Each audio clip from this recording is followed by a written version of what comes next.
Bienvenue dans notre émission « Levez vos yeux en haut ». Aujourd'hui, le titre de la méditation est « Distinguez-vous par vos bonnes œuvres ». Mes frères, que sert-il à quelqu'un de dire qu'il a la foi s'il n'a pas les œuvres? La foi peut-elle le sauver? Jacques 2, verset 14.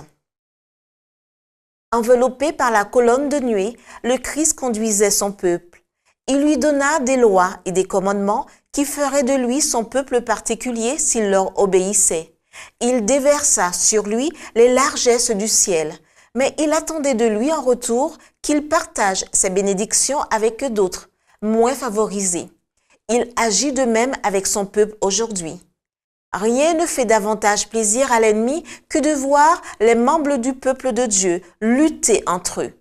Nous avons tous besoin quotidiennement de la puissance, de la gloire, de la grâce divine pour notre conversion, car plusieurs de nos églises reculent spirituellement. Elles ne manifestent pas une vie chrétienne authentique, ni l'esprit du Maître.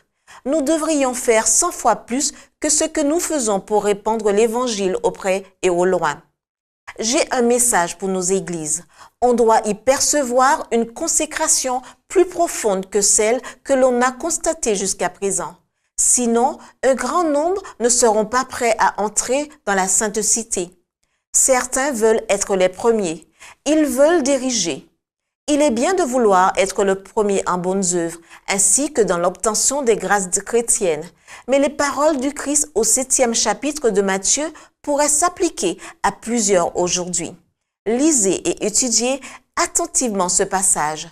Ce sont les paroles du Christ et il revient à chacun de travailler avec diligence pour le salut de son âme. Nous devons faire progresser l'œuvre du Seigneur dans l'unité et proclamer les paroles de Dieu avec fermeté et décision. Nous devons cependant éviter de susciter des préjugés inutiles. Que personne dans ses discours et ses conversations n'assène de coups violents. Bien des portes ont été fermées et des occasions perdues à cause de cette attitude. Si nos églises avaient été bien éveillées, nous ne verrions pas à l'œuvre des influences aussi délétères que celles que nous constatons. Nombreux sont ceux qui devraient comprendre la vérité, mais qui sont pris au piège des sophismes de Satan. Satan est à l'œuvre parmi le peuple de Dieu, comme il était parmi les anges dans les parvis célestes, et beaucoup se laissent séduire. Les jugements de Dieu s'exercent sur toute la terre, et nous devons rendre notre témoignage sous l'influence du Saint-Esprit. Le moment est venu de travailler sous l'influence sanctifiante du Saint-Esprit.